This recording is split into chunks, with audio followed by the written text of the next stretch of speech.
अस्सलाम वालेकुम। आज हम लोग अपने एक्सरसाइज 1.2 के लिए जो हमें कोर कॉन्सेप्ट नीडेड है उनको डिस्कस करेंगे, जिसके अंदर सबसे पहला कॉन्सेप्ट आता है properties of the real number की। अच्छा, properties of the real number जो है हमारे पास, ये हम इसको देखते हैं दो तरीके से। एक देखते हैं विद रिस्पेक्ट टू एडिशन और एक देखते हैं विद रिस्पेक्ट टू मल्टीप्लिकेशन। मैं यहाँ पे एक यहाँ पे एक कॉलम बना रहा हूँ जहाँ पे हम एक प्रॉपर्टी को एक ही प्रॉपर्टी को विद रिस्पेक्ट टू एडिशन देखेंगे, फिर उसी प्रॉपर्टी को विद रिस्पेक्ट टू मल्टीप्लिकेशन देखेंगे।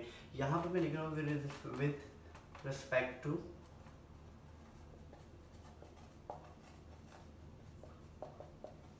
एडिशन एंड यहाँ पे आ रहा है मल्टीप्लिकेशन, यानी विद रिस्पेक्ट टू मल्टीप्लिकेशन हम इसको यहाँ पे देख रहे होंगे।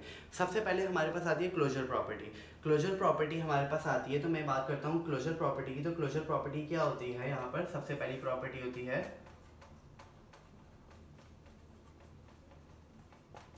क्लोजर प्रॉपर्टी ये कहती है कि अगर मेरे पास एक रियल नंबर है और मैं रियल नंबर को विद रिस्पेक्ट टू एडिशन की बात करूं, तो अगर मैं किसी भी दो रियल नंबर को आपस में ऐड करता हूं तो उनका जो लास्ट में मेरे पास जो आंसर आएगा वो भी एक रियल नंबर ही आएगा। ये रियल नंबर की एक प्रॉपर्टी है। फॉर एग्जांपल, अगर मैं यहाँ पे मैथमेटिकल सॉल्यूशन की बिनाद पे अगर मैं अपने जो रियल नंबर्स हैं उनको आसान लेके चलूँ, फॉर एग्जांपल अगर मेरे पास रियल नंबर कॉम्प्लेक्स भी हो सकते हैं, जैसे 1/4, 1/2 या 3/2, ऐसे भी रियल नंबर हो सकते हैं। लेकिन यहाँ पर मैं मैथमेटिकल कैलकुलेशन को थोड़ा सिंप्लीफाई रखने के लिए अपने रियल नंबर्स को बिल्कुल रियल वैल्यूज़ के ऊपर एज्यूम करूँगा। फॉर एग्जांपल, जैसे कि मैं सपोज करूँ कि मेरे पास एक रियल नंबर है a, उसकी वैल्यू है 2, और मेरे पास दूसरा रियल नंबर है, उसकी वैल्यू है मेरे पास 3। तो मैं ये कह सकता हूँ कि मेरे पास अगर मैं a प्लस बी करता हूँ, यानी कि इन दोनों को आपस में ऐड करता हूँ, यानी कि 2 + 3 करता हूँ, तो मेरे पास जो आंसर आएगा वो एक रियल नंबर आएगा। For example 2 + 3 is my 5 and 5 is also my real number. ये रियल नंबर क्यों है, इसकी वजह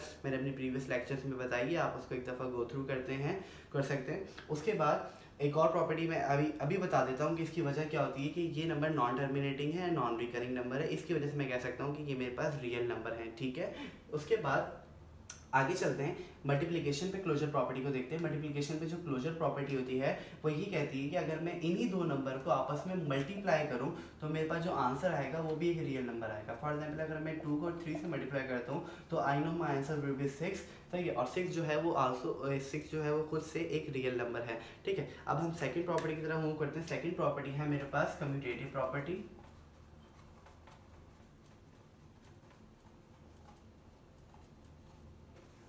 कम्यूटेटिव प्रॉपर्टी ये कहती है कि अगर मैं जब एडिशन कर रहा हूँ दो रियल नंबर की, या मैं उनकी मल्टीप्लिकेशन कर रहा हूँ दो रियल नंबर्स की, तो वो इस तरह से है कि अगर मैं a को b से पहले ऐड कर दूं या मैं b को a से ऐड कर दूं, तो इससे यानी ऑर्डर से कोई फ़र्क नहीं पड़ता। फॉर एग्जांपल कि मैं अपना a को b में पहले जमा कर दूं या मैं b के अंदर a को जमा कर दूं, तो कोई फ़र्क नहीं पड़ता। सिमिलरली, अगर मैं a को b से मल्टीप्लाई कर दूं या b को a से मल्टीप्लाई कर दूं, तो मेरे पास कोई यहाँ पे डिफरेंस क्रिएट नहीं होता। हम इसको एग्जांपल के ऊपर पुट करके देख लेते हैं, यानी कि 2 + 3 कर लूँ मैं, या मैं 3 + 2 कर लूँ, my answer will be here 5 and 5 I know. ठीक है, उसकी इसी तरह से अगर मैं कर लूँ 2 × 3 या फिर 3 × 2, I know my answer will be 6 and my answer will be 6। ठीक है, इसी तरह से अब नेक्स्ट प्रॉपर्टी हमारे पास आती है associative property.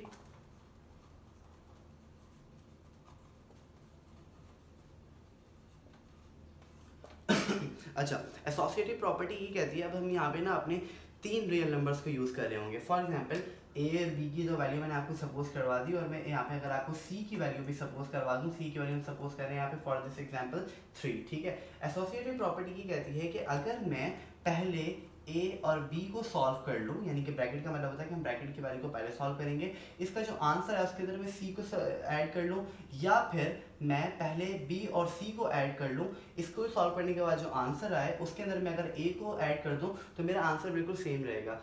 For multiplication same रहेगा कि यानी मैं ए और बी को पहले मल्टीप्लाई कर दूं या उसके साथ बाद में सी को मल्टीप्लाई कर दूं, या फिर मैं पहले बी एंड सी को मल्टीप्लाई कर दूं, उसका जो आंसर आए उसके साथ में ए को मल्टीप्लाई कर दूं, तो आंसर विल बी सेम। ठीक है, चेक कर लेते हैं कैसे। 2 + 3 को पहले सॉल्व कर लूँ तो आंसर क्या आएगा मेरे पास 5, और उसके अंदर अगर मैं 3 को ऐड कर दूँ तो मेरे से आंसर क्या आएगा 8। इसी तरह से अगर मैं यहाँ पे a की वैल्यू पुट करूँ 2 प्लस, और अगर मैं इन दोनों को आपस में सॉल्व कर लूँ, मुझे पता है इसकी वैल्यू आएगी 3 + 3। ठीक है। तो अब 2 plus 3 plus 3 is 6 and 6 plus 2 is also 8, ठीक है। तो यानी दोनों साइड आपस में सेटिस्फाई करती हैं। इधर अब इधर से भी अगर देख लिया जाए तो मैं करूँ अगर 2 मल्टीप्लाई बाई 3 करूँ सबसे पहले, तो आंसर क्या आएगा 6, और उसके अंदर अगर इसको अगेन 3 से मल्टीप्लाई करवा दूँ तो मुझे पता है मेरे पास आंसर क्या आएगा 18 आएगा यहाँ पे, ठीक है। अब अगर मैं यहाँ पे 2 को 3 मल्टीप्लाई बाई 3 करवा दूँ and 3 multiply by 3 I know is 9 and 9 multiply by 2 is 18। तो मतलब ये कि मेरे पास ऑर्डर से कोई फ़र्क नहीं पड़ता रियल नंबर्स के अंदर, ठीक है। उसके बाद जो अब मेरे पास जो नेक्स्ट प्रॉपर्टी आती है वो मेरे पास नेक्स्ट प्रॉपर्टी आती है एडिटिव आइडेंटिटीज़ की।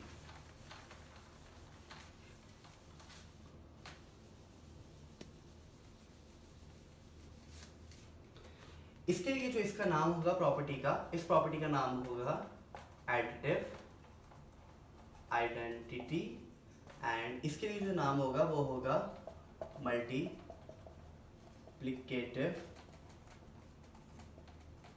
आइडेंटिटी। ये प्रॉपर्टी थोड़ी सी आपस में डिफरेंट है, वो मैं बताता हूँ किस तरह से। अब वो ये कहते हैं कि अगर मैं एक रियल नंबर के अंदर, रियल नंबर जो मैंने यहाँ पे सपोज किया हुआ था a इज इक्वल टू 2, वो कहते हैं मैं अपने इस रियल नंबर के अंदर अगर मैं 0 को ऐड कर दूँ तो मेरा आंसर क्या रहेगा, वही रियल नंबर का। ऑब्वियस सी बात है, अगर मैं किसी नंबर के अंदर 0 को ऐड करूँगा तो मेरे पास आंसर वही आएगा ना। या फिर अगर मैं 0 के अंदर अपने रियल नंबर को ऐड कर दूंगा तो आंसर मेरे पास वही रहेगा। बिल्कुल एक सिंपल सी बात है। अब इसी तरह से अगर प्रॉपर्टीज के ऊपर मैं लगाऊं तो यहाँ पर 2 प्लस 0 करूँ तो आंसर इज ऑल्सो 2, सही है। यानी कि जो मैंने ए सपोज किया था, यहाँ मैं 0 प्लस 2 करूँ तो मेरे पास आंसर क्या रहेगा 2। लेकिन मल्टीप्लिकेटिव आइडेंटिटी के अंदर वो ये कहते हैं कि अगर मैं अपने एक रियल नंबर को 1 से मल्टीप्लाई करूँ तो मेरे पास आंसर वही रहेगा, या फिर अगर मैं 1 को a से मल्टीप्लाई करूँ या रियल नंबर से मल्टीप्लाई करूँ तो मेरे पास आंसर भी रियल नंबर रहेगा। एग्जाम्पल में पुट करके देखते हैं, यानी कि 2 मल्टीप्लाई बाय 1 करूँ तो आंसर विल बी 2, या 1 मल्टीप्लाई बाय 2 करके देखूँ तो आंसर विल बी 2 एग्जैक्टली, ठीक है। अब जो मेरे पास नेक्स्ट चीज़ आती है वो मेरे पास नेक्स्ट चीज़ आ जाती है एडिटिव इनवर्स की।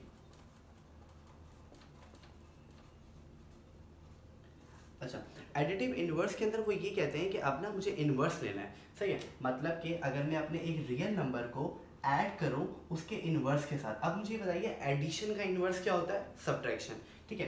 तो अगर मैंने अपने एक रियल नंबर का एडिशन की प्रॉपर्टी के अंदर इनवर्स लेना है तो मैं क्या करूंगा, उसको नेगेटिव से इक्वेट करवा दूंगा। वो कहते हैं कि इसका आंसर ऑलवेज ऑलवेज 0 आता है, ठीक है।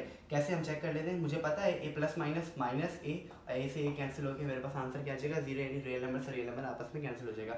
अब हम इसको अपने एग्जाम्पल पे पुट करके देखते हैं, 2 प्लस -2, सही है। अब मैं इसको आगे अगर सॉल्व करूँ तो 2 plus minus -2 and answer will be 0 exactly, ठीक है। इसी तरह से अब मेरे पास आती है मल्टीप्लिकेटिव इनवर्स।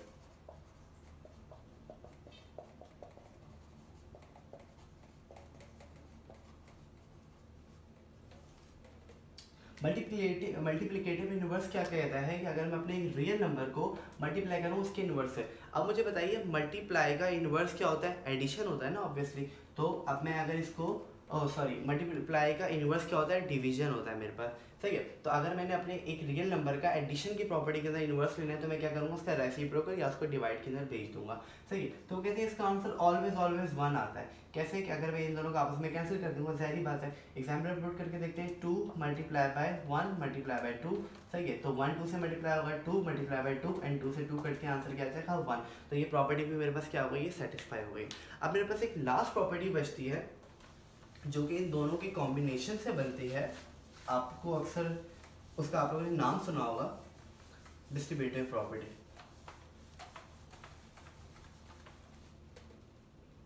अब मेरे पास डिस्ट्रीब्यूटिव प्रॉपर्टी जो है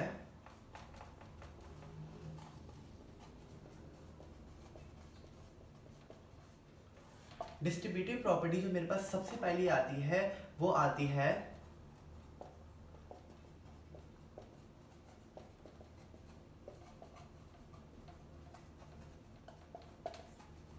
multiplication over addition. Multiplication over addition क्या मतलब है ये मैं बताता हूँ। वो कहते हैं कि अगर मैं अपने एक रियल नंबर को मल्टीप्लाई करूँ किसी दो रियल नंबर्स के प्रोडक्ट से, यानी कि एडिशन से मल्टीप्लाई करूँ अपने एक रियल नंबर को मल्टीप्लाई करूँ किससे, ओवर एडिशन, यानी कि किसी और दो रियल नंबर के सम से या एडिशन से, तो इसकी प्रॉपर्टी क्या हो जाती है, बहुत सिंपल है। अगर मैं इस ए को बी से मल्टीप्लाई करूँगा क्या हो जाएगा, ए मल्टीप्लाई बाय बी, ठीक है। उसके बाद बीच में सम का साइन आएगा एंड ए मल्टीप्लाई बाय सी। ठीक है, इसको आसान अल्फाज में हम इस तरह से समझ सकते हैं कि जो हमारे जो बाहर एलिमेंट होता है और जो बाहर साइन होता है वो मेरे अंदर वाले दोनों के साथ अलग अलग लिख दिया जाता है, और उसके बाद जो मेरे ब्रैकेट के अंदर जो साइन होता है वो मेरे इन दोनों के दरमियान आ जाता है। ठीक है, उसके बाद अगर मैं इसको एक अपनी एग्जाम्पल के ऊपर मॉडिफाई करके देख लूँ, यानी कि a इज इक्वल टू 1 लेते हैं, b इज इक्वल टू 2 लेते हैं and c is equal to 3 लेते हैं for the sake of simplicity. यानी कि अगर मैं वैल्यूज़ को पुट करूँ 1 राइट हैंड साइड को पहले सॉल्व कर लेते हैं, 2 + 3। ठीक है, यानी कि 1 × 5, तो आंसर विल बी 5। ओके, ठीक है। अब अगर यहाँ पे मैं a की वैल्यू पुट करूँ 1 × 2 प्लस 1 × 3, ठीक है, वैल्यूज़ को पुट किया, 1 × 2 is 2 plus 1 × 3 is 3 and 2 + 3 is 5। इससे ये मेरी प्रॉपर्टी भी क्या हो गई, यहाँ पे प्रूव हो गई है। ठीक है, अच्छा अब मेरे पास सिंपल एक और प्रॉपर्टी क्या होती है, बिल्कुल यही होती है, इसमें स्लाइड सा चेंज आ जाता है, वो होती है मल्टीप्लिकेशन ओवर सब्ट्रैक्शन।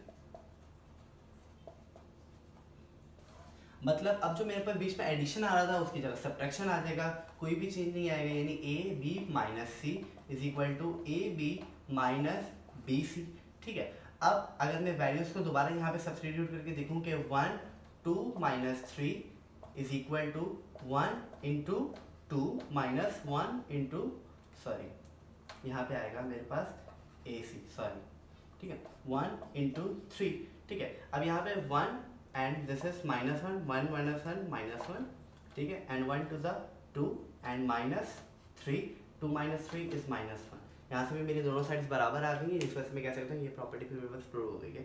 अच्छा, यहाँ पर एक और प्रॉपर्टी होती है, वो होती है एडिशन ओवर मल्टीप्लिकेशन, और एक और होती है सब्ट्रैक्शन ओवर मल्टीप्लिकेशन। वो आप लोगों के कोर्स का हिस्सा नहीं है, तो we will be not studying that property. और हमारे पास अब इसके एक्सरसाइज की तरफ मूव करने से पहले हमारे पास एक कॉन्सेप्ट रह गया है, वो हम इंशाल्लाह नेक्स्ट लेक्चर में देखेंगे। Thank you so much.